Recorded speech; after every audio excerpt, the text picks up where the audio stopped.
ゲームじゃない感じに仕上げたいっていうような、ゲームなんですけど、ゲームやってたっていう感じよりもなんか違うものが残ってほしいなっていうような、感覚ですかね。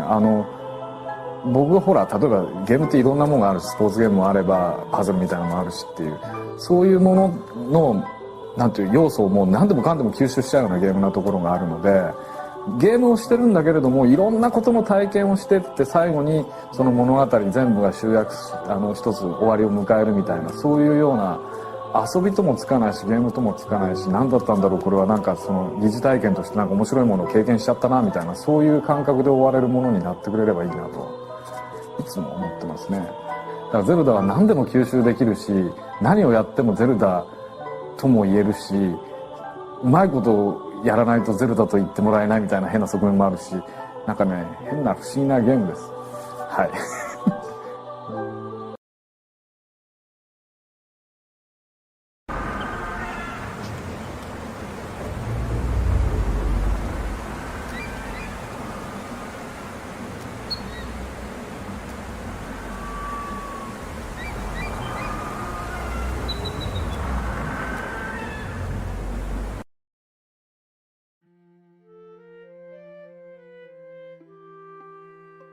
Eiji Aonuma's 5 directed Zelda games are a very over-discussed topic, like, in general. For reasons that we're going to get into, it's important to a lot of people to control the narrative about them, which you might also suspect this video is going to be an attempt at. What I would say is that these games are not perfect. They've got filler and problems. Even if they didn't, the medium is still very young, so making grand declarations about it wouldn't be enduring or impressive. So for the longest time, I never felt the need to say anything. But I realize now that most Zelda fans understand small surface level things, but in the end, they just can't see the forest for the trees. The director's intended interpretation ends up getting the same amount of focus and respect that some fan theory would. They like it, they think it's fun, but optional. Some people still believe it to be unfounded. Nobody's as angry as they really should be. They seem to think that everyone is just entitled to their opinion, which is textbook cowardice. I thought that I could organize things a little better, but I really can't afford to. I promise by the end of it, I really do address everything, but I won't explain it in ludicrous detail, because I'm not trying to sell you on a stupid fan theory. None of this is a theory. It's not apologetic in any way, and it isn't my opinion poorly disguised as a retrospective. This is simply The Legend of Zelda as it was intended by Eiji Aonuma.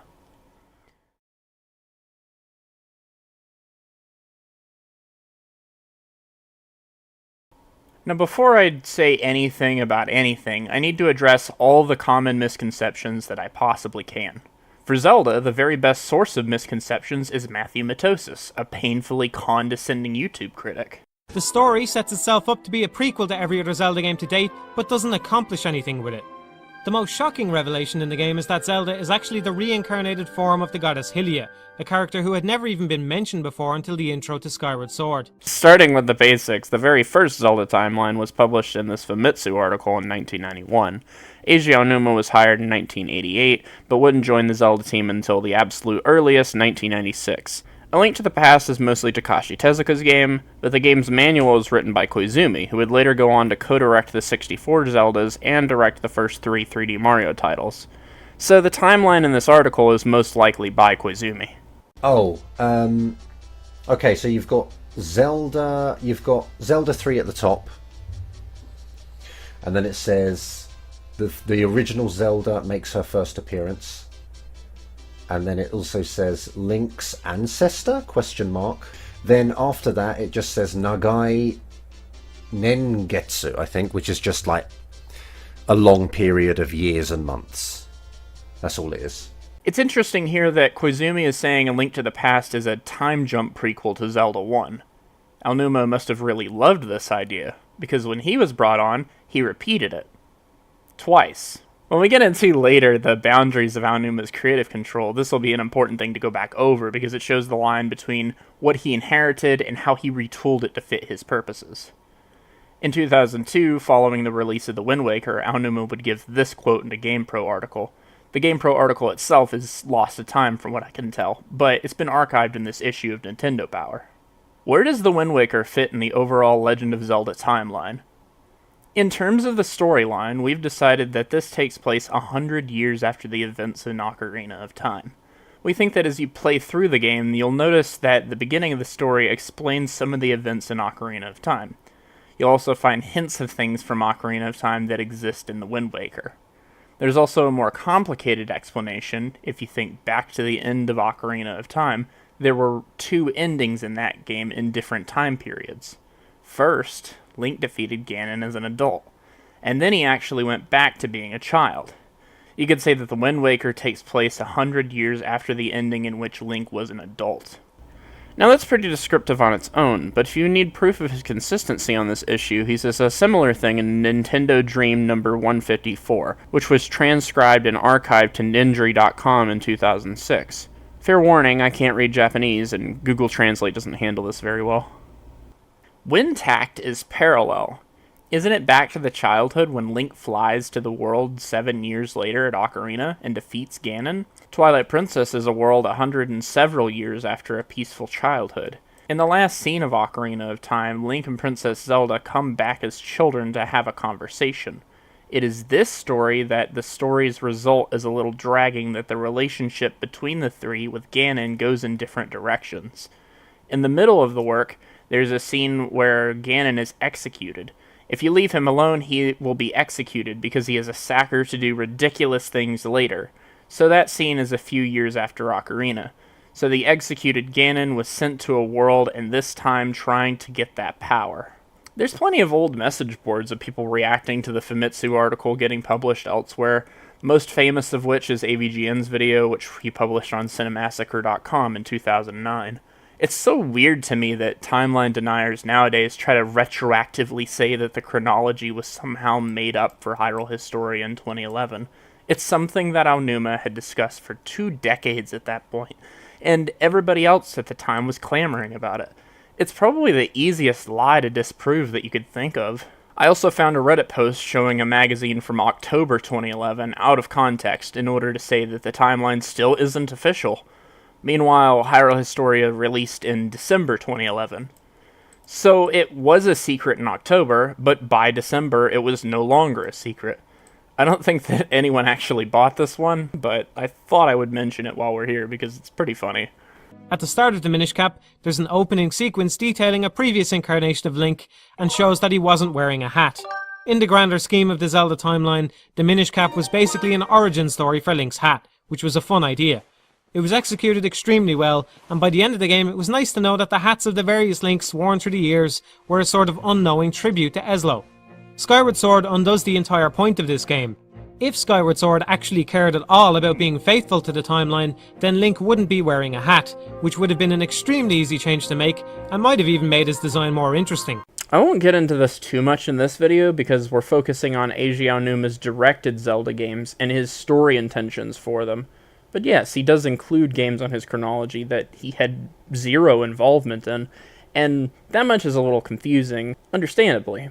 I'm not going to say that these games aren't canon to each other, but if you think about it, or even if you don't, there's no possible way that these games could ever have any significant story connection. That's not what the timeline is about. The timeline is about how Wind Waker, Twilight Princess, and Skyward Sword all would connect to Ocarina and Majora. As Eiji Aonuma developed his story, these were the only parts that he was really concerned about. There's 100-year time jumps between each hero, stretching 200 years. And the implication when you create any story with time jumps is that the events in between aren't significant. Nothing can happen after Ocarina of Time for a while because Ganon is sealed away, and etc., etc. So these other games on the timeline, again, I'm not saying they aren't canon, but they are superfluous, which is supported by the fact that nobody ever mentions the Minish or Vadi or any of that stuff. None of this is confusing as long as you have a basic comprehension of time travel and you don't poke holes in it like a contrarian. If they use the same logic as the Song of Storm scenario, then the plants would always be grown in the future because the game would assume that young Link would plant them in the past. If the Song of Storm scenario worked by the logic used on the plants, then the guy couldn't possibly have taught Link the song in the future until young Link played it in the past. Basically, all of this is to say that the time travel in Ocarina of Time probably wasn't thought out to a huge degree, and the developers simply went with whatever they thought was a good idea for certain parts of the game. When you look at the Magic Beans and the Song of Storms, they're both good ideas and I like the way they play with the time travel. The problem is they're incompatible with each other. What Matthew really wants when he says that Minish Cap is a better prequel than Skyward Sword is for fans to be able to make creative changes to the story, and not the person directly responsible for that story. And well, that's problematic. The reveal that Tetra is Zelda is perhaps the least thought out moment in any Zelda story ever. As soon as she's revealed to be the princess, the King of Red Lion starts referring to her as Zelda for no reason.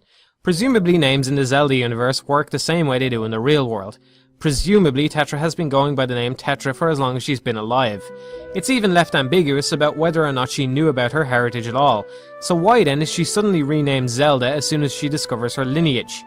This alone might not seem so bad, maybe we could assume that her name was Zelda all along and Tetra just an alias, but her clothes are suddenly replaced and she seems to undergo a complete personality change.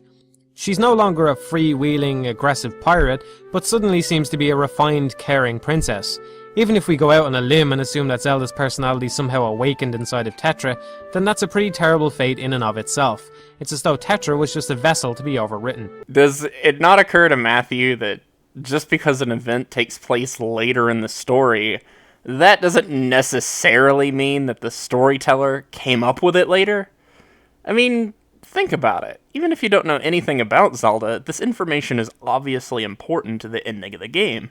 He says that this moment isn't thought out, but he doesn't provide any evidence for that claim. Does he know who created the story? Can he provide evidence that they didn't think about it? Obviously not. He's just saying that to him, the scene doesn't feel like it was thought out. By definition, this can't be a shoehorn if that's what he always planned to do. I mean, it's made up, but everything's made up. So yeah, Tetra isn't real, Zelda isn't real. These are fictional stories. Again, what is this guy even talking about? The more likely answer is this is simply a shoehorned reference to Ocarina of Time, one of many that are in the Wind Waker for seemingly no reason at all. There's no time travel in the Wind Waker, Link has no connection to the previous one apart from his clothes, the game doesn't even take place in Hyrule, not as we know it anyway. Overall, the references to the Hero of Time and all that stuff feel pretty forced, and the Koroks and the Rito are the two worst examples. The idea of setting a game and was essentially a post-apocalyptic scenario of Hyrule is wonderful, but its attempts to continue on from Ocarina of Time seem incredibly half-assed and not very well thought out. It's pretty inappropriate to say that the races in Wind Waker need to have firmer connections to their Ocarina counterparts in order to be a fitting conclusion to the story. Their connections are loose on purpose. They had to endure the onslaught of a reawakened Ganon and then a giant flood. It's completely believable that they'd lose the majority of those ties. Actually, this is just a total misunderstanding of not only the plot, but also the themes and morals of the game. The point that Aonuma is trying to make with the Wind Waker, generally speaking, is that you should accept the past for what it is and build a better future. All the people, Hylians, Rito, Koroks, they've shed their connections to the old world, and now live in peace above the waves, just as the gods wanted. Ganon insists that this was a cop-out, and that the gods refused to save their people, but it's not true. They did what they could. Ganon's whole motivation in this game is to destroy the new world in wake of reviving the old one. He's trading all of his tomorrows for a single yesterday, and defending himself to the detriment of the rest of the world. And you don't need an art book recapping that information to understand it properly. It's explicitly told to you in dialogue. And again, none of this is a fan theory. It's just what's in the games. Going back to what I said earlier about extraneous titles, Matt even complains about Phantom Hourglass for this very reason. The ending to the game sees Hyrule washed away with the kids' future left in their own hands. We know now that the story continues on in two direct sequels to the Wind Waker, those being Phantom Hourglass and Spirit Tracks, but taken on its own, I think this would have made a fitting ending to the entire Zelda saga. Games could have still been set before the Wind Waker to allow the series to continue, and some are, but the Wind Waker itself would have made a nice conclusion to the series as a whole. Ganon, Hyrule and the Master Sword are all lost beneath the waves, and life moves on. It would have made for a nice ending. He catches it here. But again, he's only applying this logic when it suits his opinion. It would almost be as incredibly stupid as the King of Hyrule passionately telling the children at the end of the Wind Waker that their new land won't be Hyrule, because he wanted the past washed away. And then, within a few years, they discover a new continent. Guess what they call it? Adding any kind of character depth or world building or some other literal element, you might take that as an improvement to the story, but actually it makes it less concise. Instead of it being about this emotional tug and pull about the morality of family versus future, you're erasing that and just boiling Hyrule down into any other fantasy world that you would use to escape your adult responsibilities. The point is instead to take these morals to heart and apply them to your adult life. Lorne Lanning, I think, is one of the first game developers to actually take himself seriously. In the 90s, he was forced to make a bunch of games out of contract, but now that he's gotten out of that contract, he's finally self-publishing, so he can take his time between releases. Most developers, like Eiji Aonuma for example, don't have that luxury, because the authority of an artist's influence on a work is considered a threat to the authority of a corporation who only sees art as an entertainment product. Which is especially pernicious in computer games, because the entire industry right now is centered around the idea that games are only escapist toys. When Lanning conceived Oddworld basically as a movie, he turned the idea into a video game for budgeting reasons. That's amazing. Let's make 5 movies. And I was like, no, we're going to make 5 games because 5 movies is going to cost at least $500 million. And who's going to give us that? Nobody. But we could get maybe $25 million to make 5 games at less than $5 million a piece. And she was like, oh, you suck. You're just like, I just have no interest in making games. I win awards and I make movies and I love films and games is just violence and it's this and that. I was like, games is a lot of things and it's going to be a lot more things and you don't really know. None of us can tell what it's going to be yet. But ride this with me for a second. This is what's going to happen. These systems are going to come in, it's going to change the medium, and you know what? The medium of games, they don't know how to do large productions yet. They don't know how to manage 150 people on a team, but we do. So we have that going for us.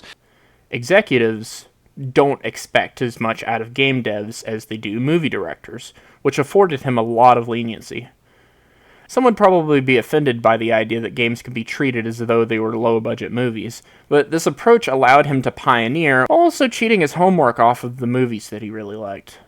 I'm not going to say that presentation isn't important, because it is important, but as far as getting your foot in the door, most people will just take what they can get.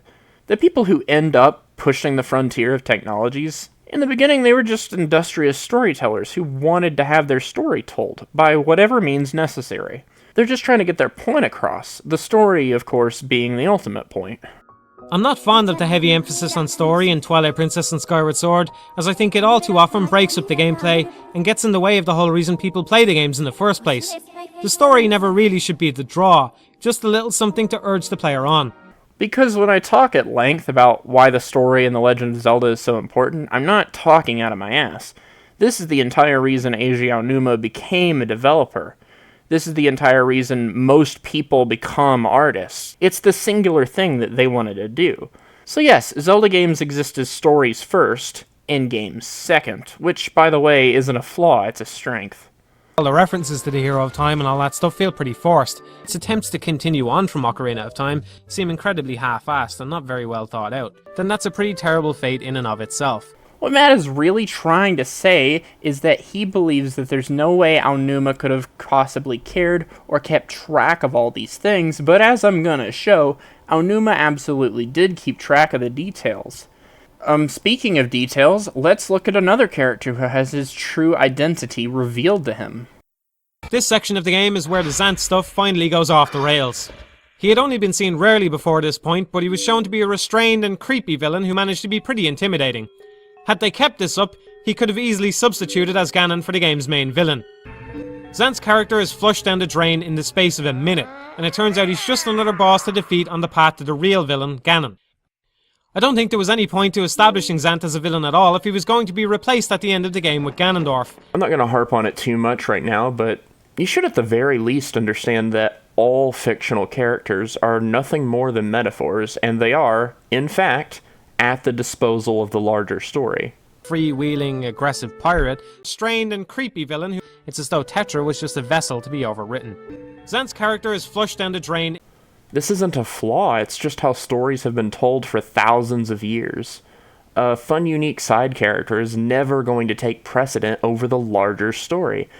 I'm going over many interview quotes later, of course, but you don't have to know the entire history of everything to understand that Eiji Aonuma is the originator for these story concepts. That much is self-evident if you simply read one or two interviews, because he's always the one that gives detailed and lengthy answers to story questions, talking about things he could only know if he was. Tetra allows Link to get on board the pirate ship, and by this point you've probably figured out that she's Zelda.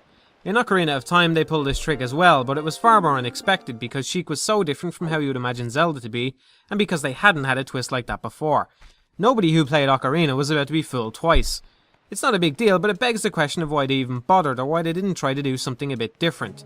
This is a tough balance to maintain, however, and after the complaints from some people that Majora's Mask and the Wind Waker were too different, it was probably inevitable that Nintendo would eventually produce something too close to the Ocarina of Time mold. Back in the days of Ocarina and Majora, Nintendo clearly didn't care about crafting an overarching timeline for the Zelda series. As I've been showing, at no point in these videos does Matt have any curiosity about the storytelling purposes of anything. He has a hunch that Tetra being Zelda wasn't thought out, but he never did any research, or he would find out that he was wrong. He also has a hunch that Tetra and Zant were originally meant to carry over into the third act of the story, replacing Zelda and Ganondorf, but he never did any research, or he would have found out he was wrong.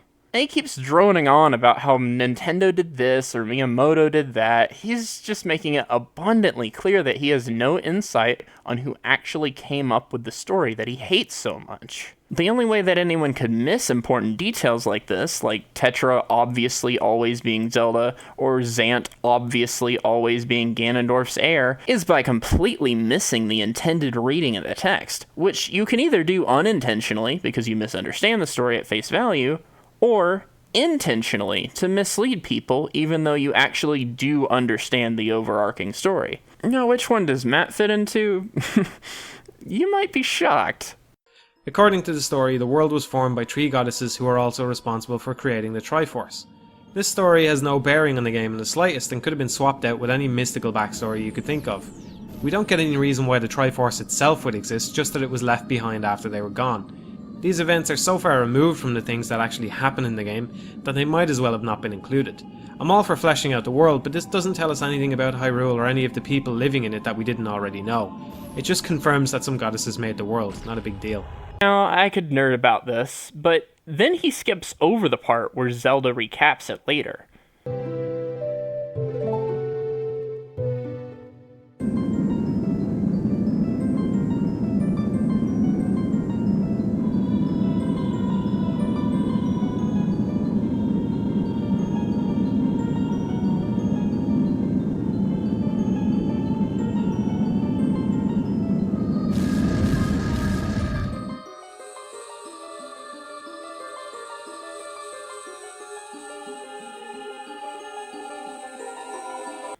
And then when Ganon seizes the Sacred Realm, like they had been talking about the entire time, he says this.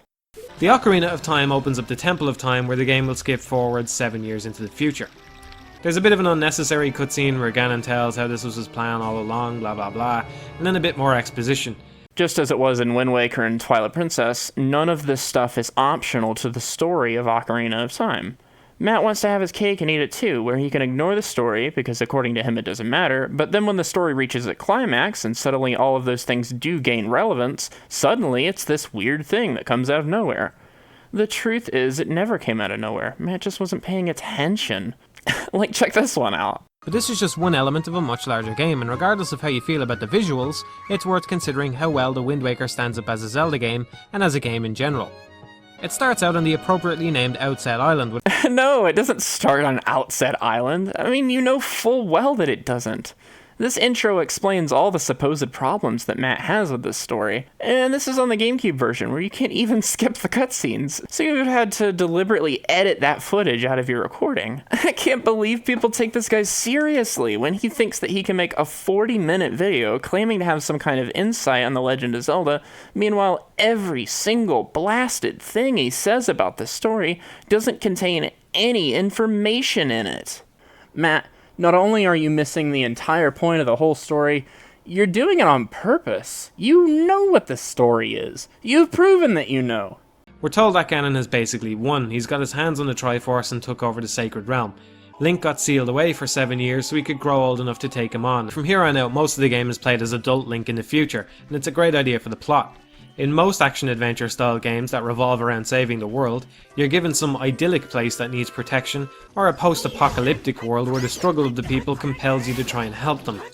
Either of these scenarios can only be so effective because we're left wondering about what exactly it is we're trying to prevent, or what exactly it is we're trying to restore. As soon as you walk into Hyrule Town 7 years on, Ocarina of Time has answered both of these questions. You have an immediate comparison in your mind of what Hyrule should look like and what it does look like now. You have very good reading comprehension. Just because from Tetra's point of view all of this is mysterious, that doesn't mean the player doesn't know who Zelda is. Tetra wasn't alive 100 years ago. She obviously doesn't know who Zelda is. That doesn't mean that this moment is out of character. We, the audience, do know who Zelda is. Her name's on the title screen. The only reason you wouldn't apply this logic to the Wind Waker is if you were being deliberately disingenuous to serve your opinion. You have an immediate comparison in your mind of what Hyrule should look like and what it does look like now. The game doesn't even take place in Hyrule, not as we know it anyway. What Hyrule should look like. The game doesn't even take place in Hyrule, not as we know it anyway. What Hyrule should look like and what it does look like now. Well, not as we know it anyway. And what it does look like now. But as previously established, the moral at the end of The Wind Waker is that you should accept the past for what it is and build a better future. Twilight Princess, being an alternate ending to the story, is now inverting that moral. Now, Link is the one protecting his heritage and saving his family, and Ganondorf is the one creating a future for himself in spite of his past. The shoe's on the other foot, but interestingly, Ganondorf is still in the wrong. This is the thematic purpose behind the timeline. At this point, I really have no patience for the people who pretend like the timeline is inconsequential or confusing, because its purpose here is obvious. Twilight Princess is a poetic inversion of Wind Waker. That's the whole reason that they're both sequels to Ocarina of Time. Now you're able to explore, on an emotional level, both sides of the same coin. It's fun and interesting, and it's very sad that a lot of people just can't be bothered. But anyway, how does Aonuma pull all this off? Well, Zant is the key here. Notice that Zant doesn't have to beg Ganondorf for powers or anything. Ganondorf actually comes up to Zant. Let's think about this for 2 seconds. Why Zant? Well, Zant must be special, right? Remember how Tetra is the next Zelda after her mother? Well, here, Zant is the heir to the Lost Gerudo Patriarchy. He's the third male Gerudo after Groose. Once again, this stuff would be totally obvious if Matt simply read the text on screen. You know, thank God it's actually on screen this time. If this was really a retrospective, like it says in the title, wouldn't it contain information that Matthew would only have access to in retrospect? You know, like an art book that explains the story in black and white detail. But no, just to make sure he's been contrarian to every single point made by Hyrule Historia, since that's the true reason he made these videos, he's going to insist that Zant was always supposed to be the main villain of Twilight Princess. With no evidence, mind you. I mean, seriously? I mean, I'm not trying to be mean, but you don't have to make fun of these videos. They just make fun of themselves.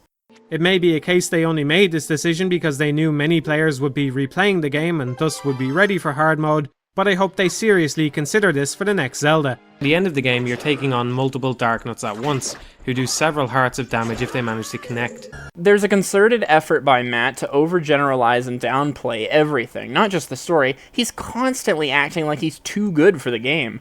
And if that's how you feel about video games, that they should have to earn your attention and respect, you know, that's a matter of personal taste. You can like whatever you want, but don't delude yourself into thinking that attitude makes you superior to everyone else. Now, like I said, most fans these days already know most of this. Matthew is a huge outlier. But at the end of the day, even the fans who are aware just aren't seeing the bigger picture, so we need to keep zooming out. And there's a huge prerequisite before you can truly appreciate Twilight Princess as the first proper revision to Zelda's chronology.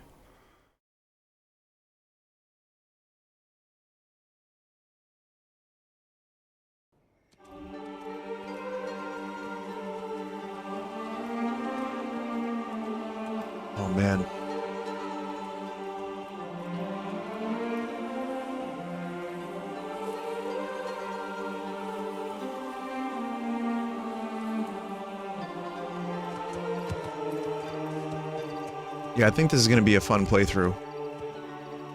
Anyone here never see this? Also, thank you for the host, Mike. Hi, everybody. Oh, so there's a lot of people who have never played this game.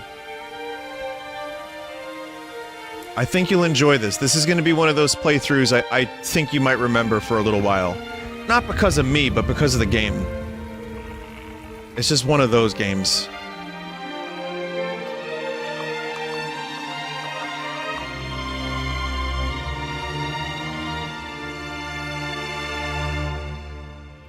So, really nice look at the world. For anyone who's getting Legend of Zelda vibes, it's a pretty damn different game, aside from just a couple of visual similarities and sword.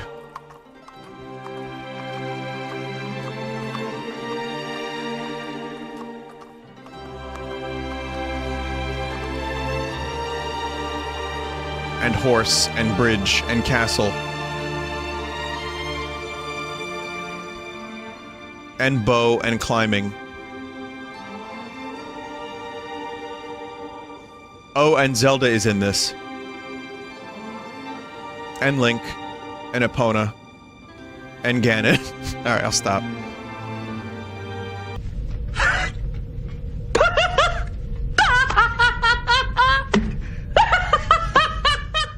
Fumito Ueda is intentionally pulling from Eiji Aonuma in multiple important points in both Ico and in Shadow of the Colossus. And Eiji Aonuma is intentionally pulling from Fumito Ueda in multiple important parts in Twilight Princess, in Skyward Sword, and even as early as The Wind Waker. So, no, Vinny, their similarities are not superficial. Ico was essentially a love letter to Ocarina of Time, and Shadow of the Colossus has a load of distinctly intentional references to Majora's Mask. Aonuma's referencing Ueda as a reciprocation of Ueda's own references to him. This is about two artists coming to an emotional agreement about something. The comparison currently on screen alone proves that they were not only good friends and have a strong relationship, but that they were actively bouncing ideas off of one another and making notes in each other's margins. Comparing side by side like this isn't revealing something shallow like their favorite flavor of ice cream, it's corroborating evidence of their authority in their own work. The big one that I always think of is this one, the spiral staircase inside the tower. Aonuma wants you to think about Yorda from Ico, and he wants you to compare Yorda in that game to Zelda's role in this game. A pale, fragile girl hiding in the shadows. And that's exactly why Ganondorf's first phase is fighting Zelda as a puppet.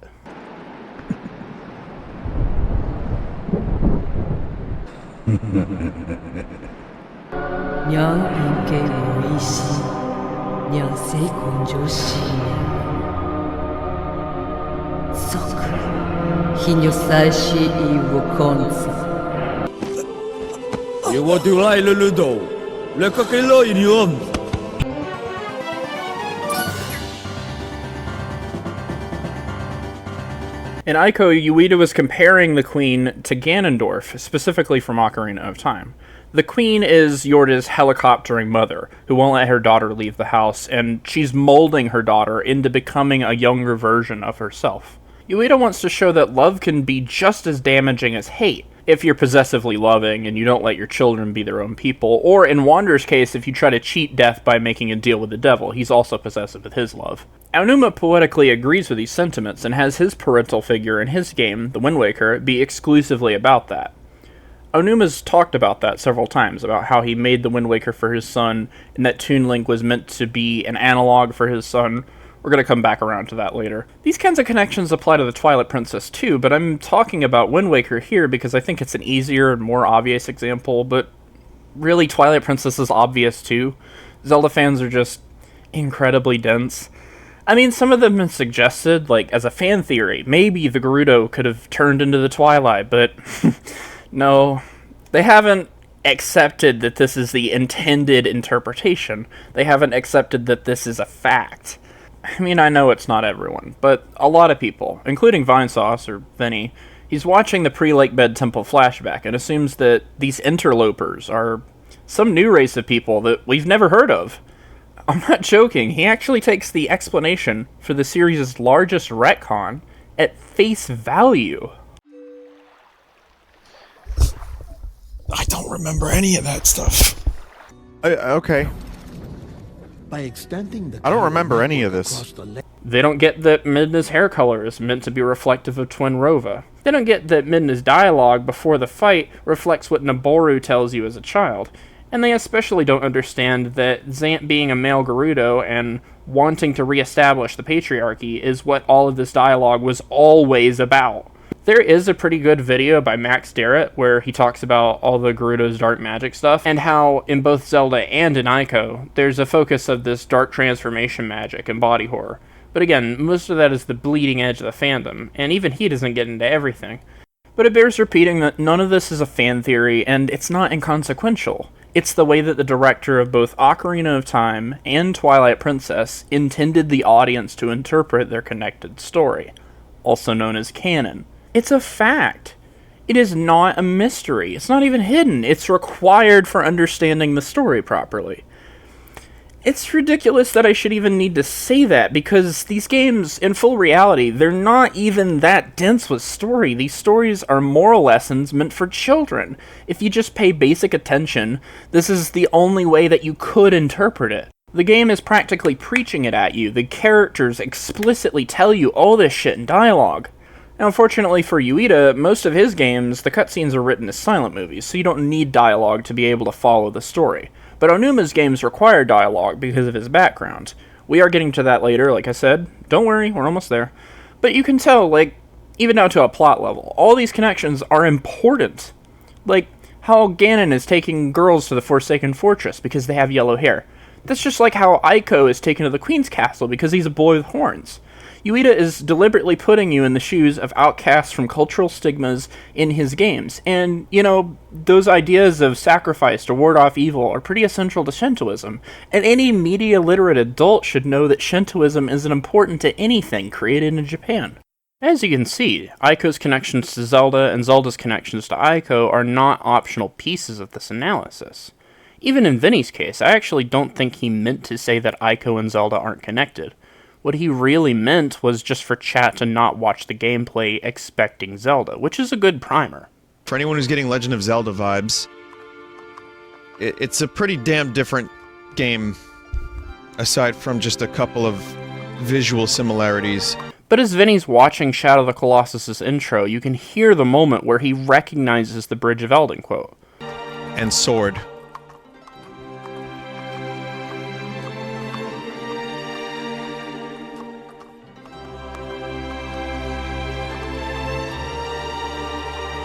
And horse, and bridge, and castle. I don't know how you missed the Lostwood stuff from like 5 seconds ago, but that's not the point. It's very obvious in his tone, he just immediately ate his own words. But rather than apologize and admit there's something he could learn here, he just turned it into a joke instead. Oh, and Zelda is in this. And Link, and Epona, and Ganon. Alright, I'll stop. This was an opportunity. A moment where Vinny could have educated his audience on something he picked up on. Seriously. Shouldn't it matter that Vinny plays video games for a living? Like, if someone's gonna call this stuff out, shouldn't, of all people, that responsibility fall on someone like him? It's not like it's that hard to figure out. This doesn't just apply to Vinny. If you play Nintendo games for a living, and you didn't know that Zelda takes cues from the Ico series, I'm not going to say that that's okay, because I don't think it's okay. These ideas don't come from nowhere, and they're not meant to seem like they do. The only reason Nintendo fans don't know any of this stuff is because all their gaming experience exists in a bubble. I feel like right now in the early days of Switch, that's what you're seeing, is that there's people who have the Switch and are hungry for games to play. How big is it? The How audience? big's the audience? Exactly. What is it? 2 million units? 2 million yeah, is right, what 'cause that's what they wanted to hit original by. launch Yeah, would have yeah. been. So let's take 2 million units, Yeah. right? Now, do you ever sell in 10% of the install base? Supposedly, Switch has a crazy attach rate with the Well, with that's because Zelda there's and then- so few available. One of the highest IPs of all time, right? Nintendo first party will deliver IPs that the Nintendo audience is just frothing for, right? So they'll have the highest attach rate of any new console with their own specific IPs, Zelda and Mario. No, really, who really, by the end of the life of the Wii, who else was making money on the Wii aside from Nintendo? How many titles sold for the Wii that weren't Nintendo first party? Sure. Okay. So what happened? So they started basically evaporating third-party support, right? Then we get to Wii U. What happened? Same. No third parties, So there could be some advantages for some people, but overall it's going to add up to the same thing. Smaller portfolio on the library, period. At the end of the day, the catalog is going to be this when it could have been this. You would have thought that maybe if there's no games for sale on a network, if people have a hardware device, maybe they'd like to know that a game has become available. Yeah. So I was thinking that, in a silly me. Yeah. If you grew up with Nintendo, there's a good chance you never leave Nintendo, and more crucially, there's a good chance you never actually grow up. Instead of complaining that Skyward Sword was boring, what people at the time should have said is how bold it actually is. And no, I'm not saying that out of any bias whatsoever. This is one of the key things that holds video games back from being appreciated as narrative art, because all the art intellectuals think that video games are nothing more than toys, and all the gamers are apparently only interested in the toy-like qualities of the games they play. Credit where credit is due, when Vinny streams a Zelda game, he does play it correctly, slowing down and making sure to read all the NPC dialogue like signposts. Like a Twilight Princess. Shit, hang on. So despite being a viewer of channels like AVGN, Narrow, or Matthew Matosis, Vinny's been immune to all the big common misconceptions, which makes him an excellent example for this section. It goes like this. Alright, there's 3 separate timelines that branch off of Ocarina of Time. So, here's how it goes. I want to explain it because it's very interesting. I just learned some more little details in Hyrule Historia. So, 3 different timelines. In one of the timelines, when Ocarina ends, Link goes back to being a child. That's the ending that we see. Zelda tells the king, they find out that, Ganondorf was a cunt, and they decide to get rid of him. Many years down the road, they execute him. That's in Twilight Princess. But here's what happened to Link. Link wandered off into the forest without a fairy. And, Navi didn't get lost. Navi flies away. At the end of Ocarina of Time, Navi just flies away. And in the beginning of Majora, you see that Link is looking for a friend. And he's obviously in the woods. And it's highly speculated that, say if Majora did happen, let's just say it did, if it was real, if there really was a parallel universe that Link went to and returned from, well, that Link was forever forgotten. No one knew about the Hero of Time. No one celebrated the Hero of Time in this particular timeline. Just to further add to that, in Hyrule Historia, it's directly stated that the Hero of Time, was never to be seen or heard from again after Majora's Mask. And his regret over that, as it states in Hyrule Historia, allowed him to be the swordsman whose sole purpose was to teach the new Link of Twilight Princess the moves that he knew as a way to pass down his legacy. So the hero is successful, and the adult era, Ganondorf is revived, Hyrule is sealed and flooded. Because the hero wasn't even around, I don't think. I have to read into that a little bit more. I haven't gotten to the Wind Waker section yet. I know it's a little bit to wrap your head around, but it is exceedingly interesting. So, isn't this stuff really interesting? Like, I love this stuff, the theories. And it seems like Majora was the deepest and had the most psychological stuff going on there. So, and there you go. Tingle is a representation of Link. Tingle is a mutation of Link. Because he's a 40-year-old man dressed as a fairy. which again is representative of the... When I watched this in 2015, I was enthralled. I had a lot of fun revisiting Zelda with Vinny's Wii U streams, and then playing them on my own. At the age of 14, I hadn't played Skyward Sword yet, and I hadn't read Hyrule Historia, but I did watch Vinesauce, and that was my introduction to all this. I'm gonna criticize a popular streamer, but know that I do so with peace and love. I really don't think that Vinny is stupid, although he can be impatient sometimes. You can see here that when he applies himself, he's actually an enormous asset to media literacy. I'm also not the first person to ever complain about his reactionary approach to really just any game outside of Zelda that tries to be story-driven. It's not irrelevant either. There's a large example that I'm going to get into soon, but first, I just want to fully concede something. Yes, this is about loyalty and authority, and I'm going to address that directly before I talk about said example. Just because fiction isn't real, that doesn't mean that it's a lie or that it doesn't mean anything. In the end, art is what you make it out to be. If you're not receptive to it, you won't understand.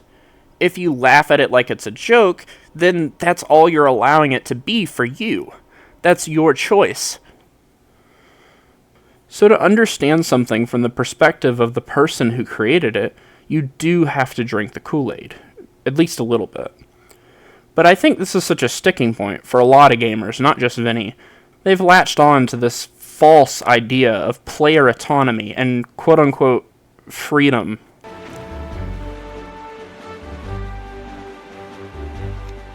That feeling you get when you're perfectly immersed in an artist's world, it's not freedom, it's surrender.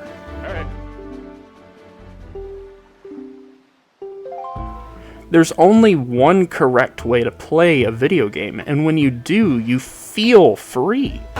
You feel like your actions are your own. And that feeling is, in fact, important.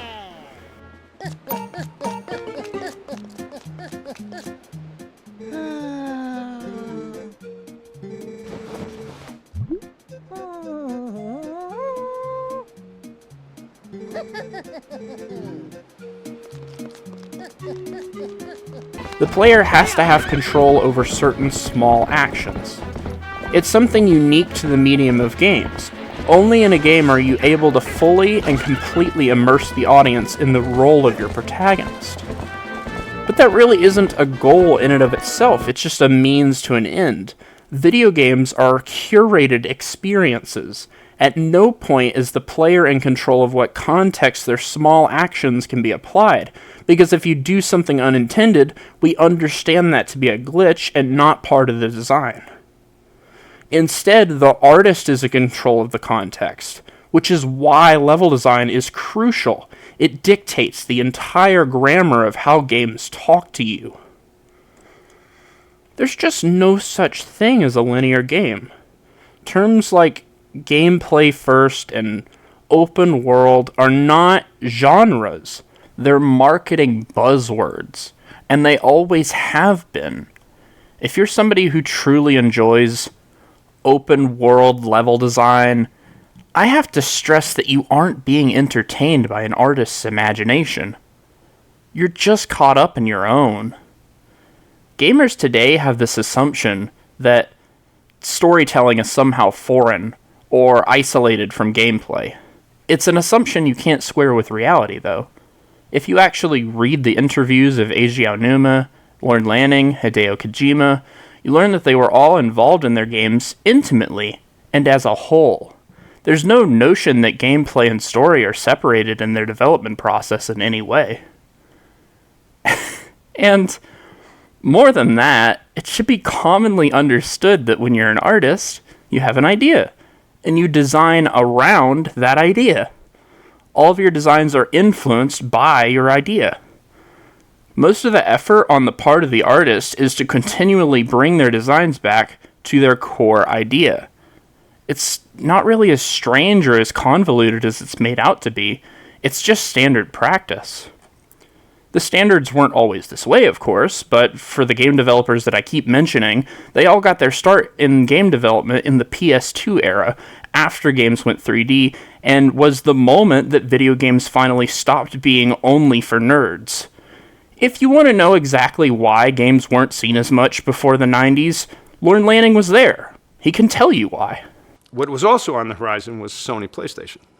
So Sony was saying, we're going to get into the game business. And that was kind of out there a couple years before the PlayStation launch, at least. And that's when I thought, this is really going to get interesting, because for the first time, we're going to have a real, true entertainment company get into the game business as a player, and not just a toy company.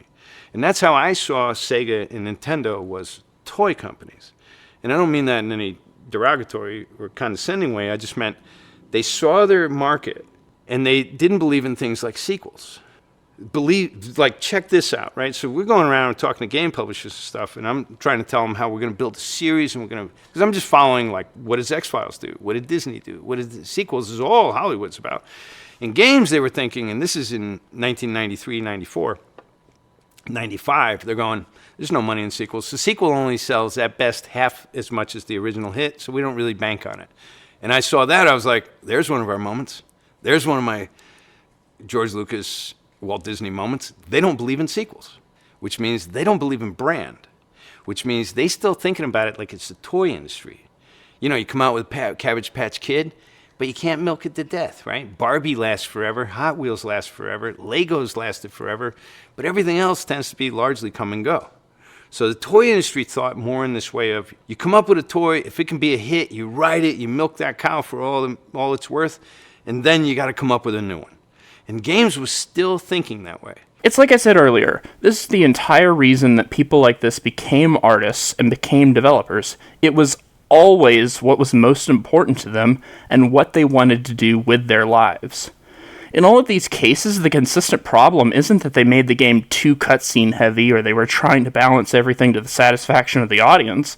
The problem that they were actually faced with is that they couldn't tie their designs back to their ideas in the way that they wanted to, either because the hardware wouldn't support the actions or scenarios that they wanted, or because corporate overseer didn't want them to do it for an entirely arbitrary reason. As time goes on, the artist has more respect, the industry standards improves, and technology progresses to the point where they can finally execute their vision. From what the artists have been able to accomplish with their later work, you can just immediately understand that games like Abe's Odyssey, Ico, and the first Metal Gear are all extremely unfinished games, and their sequels don't fare any better. So even though we can go back now and point to these early titles as early signs of a particular artist, the studio really had more control than they did. The only thing salvageable about the game is that it partially belonged to the game's director. But even though the game has those elements, these games really don't accurately reflect the artists that truly made them. As a direct result, the audience who gained an attachment and became fans of their earliest work, when they couldn't do what they wanted, almost always developed mistaken impressions. This one is a sequel to Ocarina of Time, but wait, not a sequel to the end where adult Link defeats Ganon, no, it's a sequel to young Link after he got sent back. So now, any speculation of Nintendo ever making a sequel to Zelda 2 is deader than shit. This clip of James Rolfe is a perfect example. James wants a direct sequel to Zelda 3. He wants a story that continues in one direction. That was never going to happen, though, because before Ocarina of Time, the story of Zelda that was being told was nowhere near deep enough to actually support a continuing story. Each Zelda title basically existed in replacement of one another. They were explicitly not 3 chapters in one story, and they weren't trying to be. During development, Tezuka and Koizumi in their earliest work together kept trying to run away from continuity, not embrace it. That's not because they didn't want to tell stories, it's because they didn't want to get attached and deal with the inevitable loss when they were told no to their ideas. They don't understand yet, it's going to be brand IP and sequels. But that means it's got to be deeper, richer universes. And in the shit you're currently delivering, I understand why you don't believe in sequels. Because that story sucked. No one gives a fuck about your story because it sucks. If it wasn't good play, your character sucks because you don't have any character development. And so I was very critical of what the characters were in games. Not that I wasn't enjoying them, but when you put it up to a Hollywood standard of character development, character arc, what's happening across the multi-act structure, you know, you had a whole different analysis of what constituted a popular character. So does Mario turn into a good movie? It's a fucking terrible movie, right? It's a terrible movie because it's not there to begin with, right? Does Ratchet and Clank make a good movie? I love Insomniac. Why would you make a movie out of Ratchet and Clank? How deep is the fabric of those characters? How many other game movies did we just give no depth that we expect from movies? So they brought to the movie the same superficiality that's in the game, except what they had the game going for it was good challenge. Now it's just a challenge to watch, right? So for me, I was like, if we build really rich characters with really rich, deep stories that aren't what you expect, so they have the ability to possibly cut through, then they might have a longer life. And as the game industry matures, then maybe they can hit the big time. Then maybe they can, really have their name in lights. What James really wants when he says that he wants a sequel to Zelda 2 is for things to go back to the way they were. He wants a sequel that doesn't try to tell an actual story. Whenever you're having a discussion about the particular merits about something with an NES fan or a Super Nintendo fan, you'll always notice how impenetrably vague they are with what they choose to focus on. This assumption that the mass exodus of the NES-era developers were just a bunch of happenstance is itself an example of survivorship bias. The retro gamers who were there at the time, of course, are provincial when they talk about the jump to 3D, as if this was a significant technological change to the point where 2D and 3D games are entirely different types of games. The reality is, their reactions don't hinge on whether or not these things were always there, or if they were consequentially important. What these types of audiences aren't willing to admit is that they're automatically hostile to the mere concept of there being an overarching story in the first place. I'm glad that Zelda, Ganon and Hyrule are all absent from Majora's Mask, because after Ocarina of Time, there was no need to revisit Hyrule and no story to be told there. Any direct sequel would need to be told somewhere else in order not to weaken the impact of the events in Ocarina. That's obviously not true. So what's really going on? It turns out, when you refuse to let artists tell their own stories, and you remove the slight technological edge that you had, suddenly, your intellectual property doesn't have a leg to stand on. But it could have been easily avoided if people from the 80s era of games had a reason to be interested in those series other than pure mechanical satisfaction. There are plenty of famous actors and directors who've lent their names to movie-like games, but Oddworld's co-founders Sherry McKenna and Lorne Lanning are from a world of special effects and theme park rides. They left behind big budgets and state-of-the-art equipment because they never had full control of a project. When you are the vendor, the client thinks that they know more than you do about what you're basically doing. So you'll have the suits come down and say, yeah, that looks great. Can you make it blue? And so basically, my whole career has been spent listening to other folks tell me how to do what I'm supposed to be an expert at doing. Lorne Lanning is an exception in the scenario, not in the fact that he's dealing with these problems, but in the fact that he's allowed to talk about them. Eiji Aonuma and Hideo Kojima would have had to keep their mouths shut, or it would have cost them their jobs. Most of the development community, not the game buyers, but the development community said 3D is what's going to make better gameplay. Well, they're wrong. And game players today know that they're wrong because they've got 100 games on a shelf that aren't as good as many of the games they used to play in 2D. 3D is not that important right now. Eventually we'll go 3D, but right now what's important is making better gameplay, and that's where so many people have missed it entirely. The authority of an artist's influence on a work is considered a threat to the authority of a corporation whose only goal is to make the most amount of money by pleasing the most amount of fans possible. We very trivially know this, because it's true in every single industry. And someone sent in that one about too many Chinese cooks spoil the broth. Why is that's I don't know who slipped the word Chinese in there, but I heard it as too many cooks. Well, it was just all sort of Chinese proverbs and that. One of my favourite on the same subject is a camel is a horse designed by committee. And if you wanted to design a horse and you had that vision, but you let 12 people in the room have their say, it wouldn't come out as you wanted it to do, and it wouldn't be as good. A vision is more perfect than committee, because everyone having their say, it becomes anodyne, it becomes compromised. Whereas the best things you can do is have an idea and have a vision and auteur that. Rick, can I just say now, I can tell from his look that he's thinking, which committee designed the camel?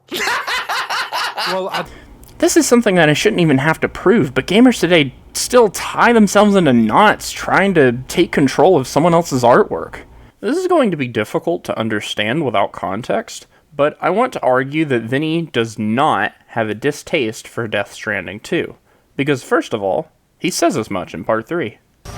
Glad you're still enjoying playing this. Yeah, it's fun. It's fun.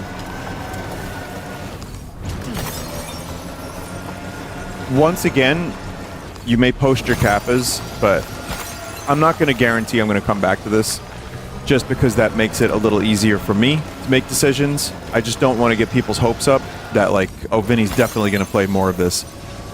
Maybe. I'm enjoying it, clearly. I haven't been able to put it down the past 3 hours, but I don't know with all the other stuff I'm streaming if this is something I want to stream. And again, even if I am enjoying it, I also don't know how entertaining this is for, like, everyone that watches the streams. So, you know, I try to make decisions based on a couple different things. And this is also a long, like, large open world game. After me playing a large, long open world game. Large. Yeah. Oblivion. So, but it definitely, yes, it sunk its teeth in. And the hooks are in. The game is cool. I appreciate some of the stuff it's doing, and I'm having fun with it. I'm not going to say this is a 10 out of 10 necessarily. There's stuff that gets me a little bored, and of course, not having played the first one, I'm at a bit of a disadvantage. But I mean, again, you just saw me stream like 3.5 hours of it, 3 hours, whatever it was, and I just had a really good time. So, cool game. Even if some of it, I'm like, what is happening?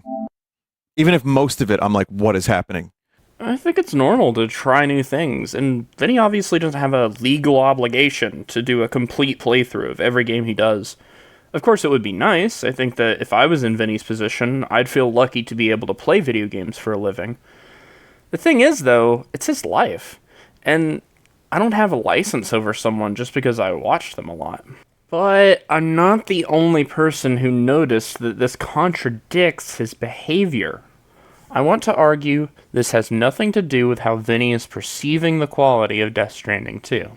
It's like when I play this game and this happens, I know that again, I'm playing it wrong because I'm not like,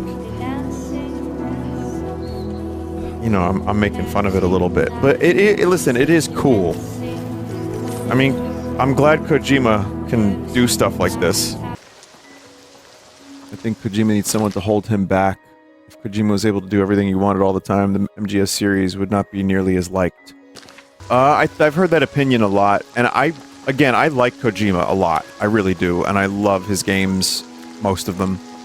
And there are some earlier games of his I would like to check out. But I actually think that is an interesting, and I agree with that sentiment about yeah, limitation helps, and people saying no or being honest and giving you a little bit of pushback can lead to better product. I mean, I'm glad Kojima can do stuff like this. Like, I'm happy for him. I think Kojima needs someone to hold him back, and I agree with that sentiment. I'm glad Kojima can do stuff like this. I think Kojima needs someone to hold him back. Like, I'm happy for him. I think Kojima needs someone to hold him back, and I agree with that sentiment. Like, I've seen people, like, really, like kind of, they become his, like, personal bodyguards. I think he can handle himself. I think he's a big boy, Kojima. I think Kojima needs someone to hold him back. I think he can handle himself. I think Kojima needs someone to hold him back. For emphasis, I want to argue this has nothing to do with how Vinny is perceiving the quality of Death Stranding 2. Instead, Vinny is using criticism to shield himself emotionally. Which again is probably difficult to understand without context. You wouldn't be able to play Armchair Psychologist without watching an unhealthy amount of vinesauce. Do you have any advice for an unemployed person struggling? OnlyFans? No, I don't have any. If you want a real answer, I was trying to think of a real answer, and that's the only one that came to mind.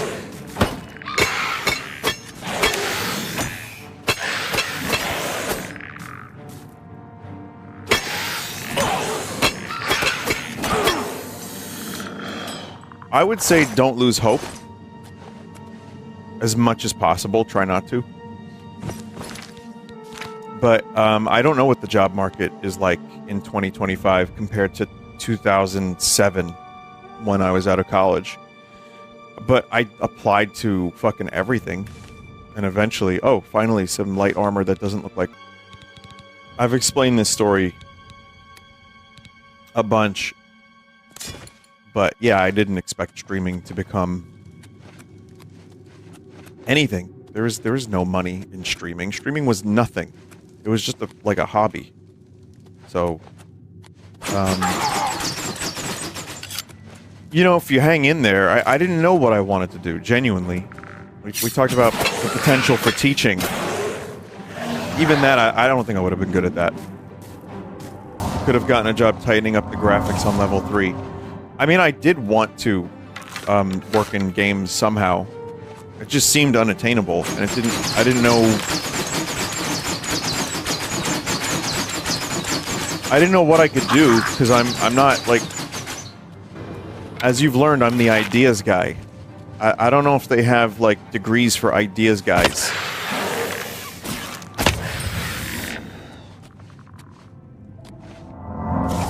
You do as a voice actor. But even so, you know what? All of that stuff seemed unattainable, and I didn't have the drive. So, what I wanted to do was just find a job to make money, and then drink on the weekends, as all would do that did such things at the time. And, I get it. I mean, that's what life was for a while for me. People that rise in careers in industries, but that came from very, very, very humble beginnings, they tend to have sort of like a lot of scar tissue, you know, because they've fought against the world to get where they were, or at least to get above the tipping point, you know, because no one believed in them, and no one, you know, there's so many people that no one believed in, so they had to believe in themselves, and then they developed much more defensive attitudes. And it didn't incorporate my degree in any meaningful way, so I just kept doing whatever I could find for a while just to save money and to pay bills. Oh, right, okay. But then I was lucky because I was applying for jobs at one point. I got nothing. It was 2008, 2009 when the economy stuff happened, the collapse and all that Wall Street fun stuff, the funness, the fun money stuff, the wacky money stuff. People ceased to travel and stopped meeting in person. They grew distant from one another and became further isolated. The social, cultural, and political bonds between humans began to crumble. No, Chad, that's not a metaphor. I applied at the public access TV station. And I heard back months later and I got it. So, you know, it's just apply to everything. And just get addicted to applying to shit. Picture yourself in a field, in a cellophane moat, plasticine porters. Oh, there's a lever there. But yeah, I mean, just apply to everything. And then I will say from public access, I learned how to edit. I learned how to, like, film. I got the bug to make videos, and then that turned into YouTube. And then me dropping pudding on a piece of paper. And nothing in between, and here I am now. I'd recommend finishing it off with visiting Apple Watch. We'll have to do that next time. All right. It's bingo time. There's so many people that no one believed in, so they had to believe in themselves, and then they developed much more defensive attitudes. And this was a handicap of mine earlier, is that although I was going for the world, I had no idea how sort of defensive and protective my attitudes were around my ideas or my craft. And that took a long time to figure out that many times the biggest obstacle is you. Yeah. And the limitations you're setting on yourself, you're setting them your own, and you're convinced that the rest of the world has frameworked you this way. All right. Let's see if I got any bingo. I'm going to need your help on this one, chat, so please Please let me know. Okay, so, I don't think I got this one. Squeeze It made this. Vinesauce Vinny bingo. Prematurely rage quits game. Doesn't happen too often. Calls out someone in chat. This is like every like potential spectrum of what I could say as a person.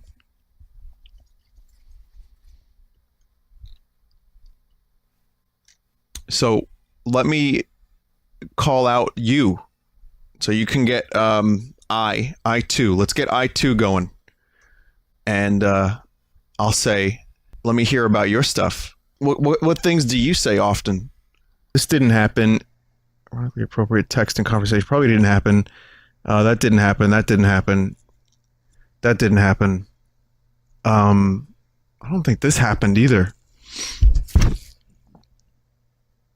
That certainly happened. Or are you like R9K mode all the time? I wonder. Oh, I won. Sorry. Oh yeah. Fuck. Cool. Bab. Star Trek was good, but it wasn't Blade Runner.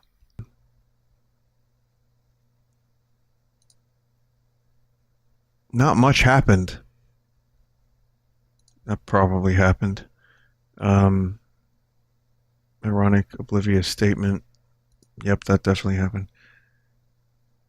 That kind of more or less happened. The scratch noises happened for sure. Feel free to play bingo, but I do say a lot of the same shit over and over again. I do, but I stream for like, 25, 30 hours a week. You know what I mean? Like, and I tend to talk about the things I like. I'm a program. I have my programming. It's a weird thing to see, but I think it's I think it would be natural for most people. I don't know. So no bingo here.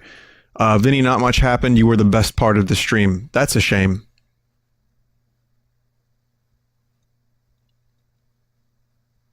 Blade Runner. All right. So anyway, I hope you guys enjoyed Scrum plus bingo. Feel free to play bingo, but I do say a lot of the same shit over and over again. I do, but I stream for like 25, 30 hours a week. You know what I mean? Like, and I tend to talk about the things I like. I'm a program. I have my programming. It's a weird thing to see, but I think it's I think it would be natural for most people. I don't know. Vinny is using criticism to shield himself emotionally. Which again is probably difficult to understand without context. You wouldn't be able to play Armchair Psychologist without watching an unhealthy amount of vinesauce. This is rather pertinent when you consider the story of Death Stranding too. No, not the plot, the story. It's about the existential aspects of being a father, bringing another life into the world. And you, of all people, must know that humanity can never truly escape extinction. My cousin used to scare me when I was younger. He said the sun was going to burn out. I was like, no. No. He's like, yeah, no, it's going to happen. There's nothing we could do about it. I'm like, no. And it's like, what am I going to do? Like, go to my parents and be like, you told me the sun's going to burn out. And what are they going to do? Lie to me? Like, it is. Just gotta play some video games, I would get upset. I would get like, I was a weird kid because I would get like existential dread early. I saw the movie Independence Day and I got like depressed and anxious for like months because I thought, well, this is just gonna happen and there's nothing we can do about it. Thank you for entertaining me on my boring Saturday nights. These hot messes keep me going. Well, they're fun. I don't always want to go out.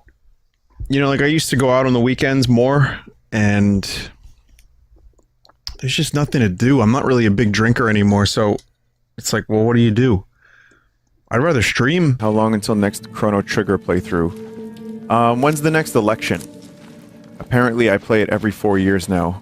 It's true though, it's weird. I've been playing it, like, pretty much exactly.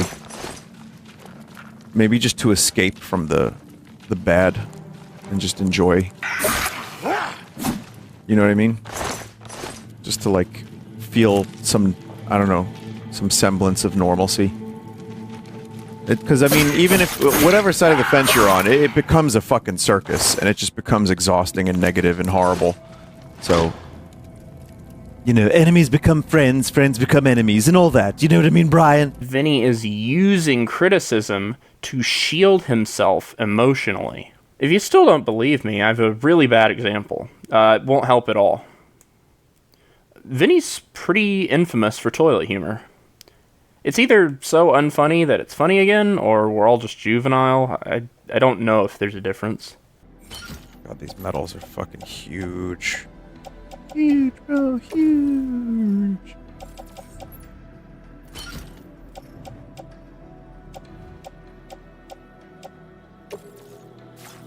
Cock is huge. I am now aware that there are probably many chat members that are unaware of the cock is huge meme. And I'd like to say that it's very funny. It's very funny.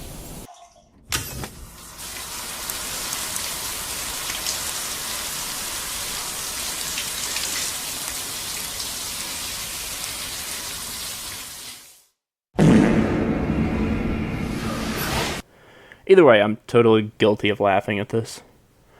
But what stands out to me is that there's actually toilet humor in Death Stranding 2. I would never believe if someone told me that Vinny missed a pee-pee joke, but, well...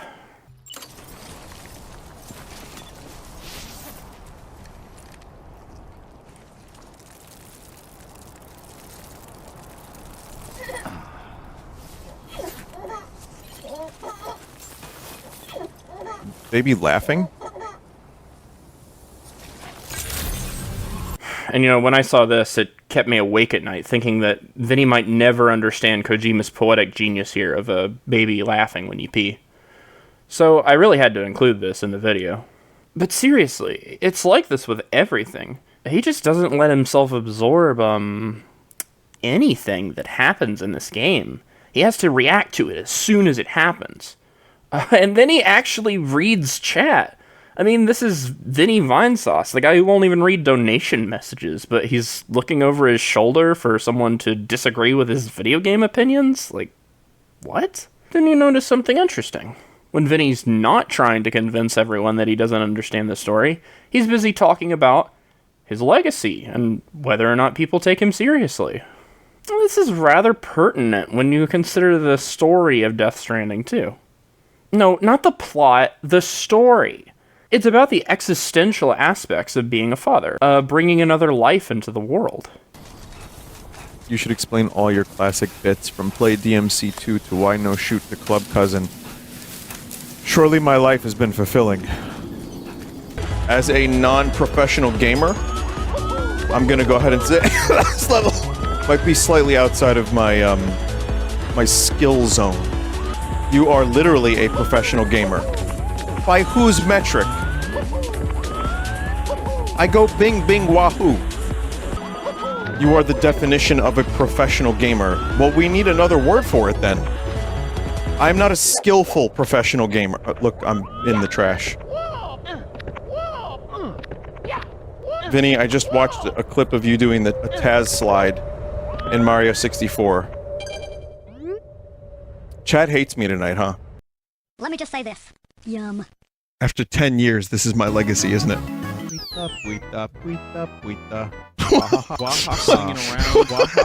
What are these references? I don't even remember half of this shit. I'm kind of in a weird position in my life where most of my life is very, very, very normal. And then I go to a convention and it's just bonkers. But people were, you know, talking to me about, like, really, really obscure moments. Like, Vinny, in the corruption stockpile, where you made the character do this, and then Donkey Kong did this, and then Mario did this. How'd you do that? And what was going through your mind when you saw that? Usually, I just don't remember. And though, like, people now ask about the music a little bit more too, and they're like, Vinny, what was the recording like of this thing? And I'm like, I don't remember. Sometimes I do a little bit, and sometimes I don't. All right. I cannot do this slide without a lot of time and patience, and I don't know if I have those. I'm sorry, chat. I'm just not a good gamer. I'm a professional. Thank you. It is a little difficult, actually, I say, as a pro gamer. Chat admitted one time I was a pro gamer. They said it. They're like, well, you do play video games for a living, right? So you're a pro gamer. I'm like, thank you, chat. That's very nice of you. That's the best compliment I've ever received. I'm a professional pro gamer. Nobody said that. Not only did people say that, but I have it in my memory. I can't believe he's still thinking about that moment. Yeah, that's the only way I can get to sleep at night, is if I remember the moment that the chat member called me a pro gamer. You're a situationally pro gamer. Even that I'll take, so that's a nice thing to hear. Wait until you see the compilation of Vinny being a god gamer. That's gonna be a fun compilation. 2-minute compilation. Hey! And that took a long time to figure out that many times the biggest obstacle is you. Yeah. And the limitations you're setting on yourself, you're setting them your own, and you're convinced that the rest of the world has frameworked you this way. Yeah, that's the only way I can get to sleep at night, is if I remember the moment that the chat member called me a pro gamer. You should explain all your classic bits, from play DMC2 to why no shoot the club cousin. Surely my life has been fulfilling.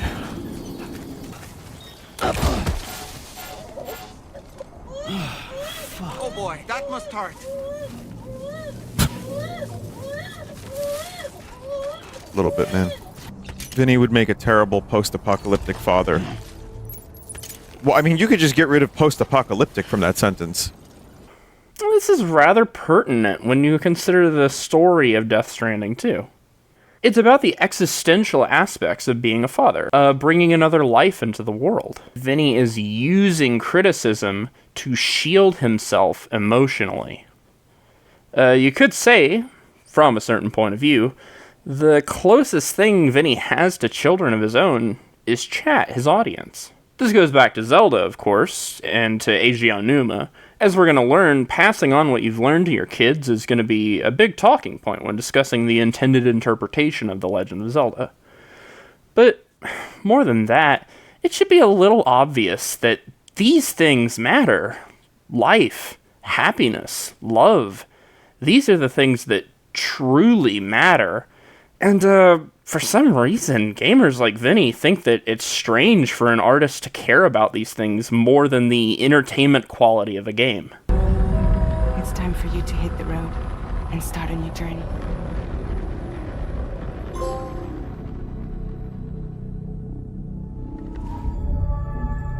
Wow, episode 2 is short. Super convenient. Gotta get that hay bale. That's the whole... What, that...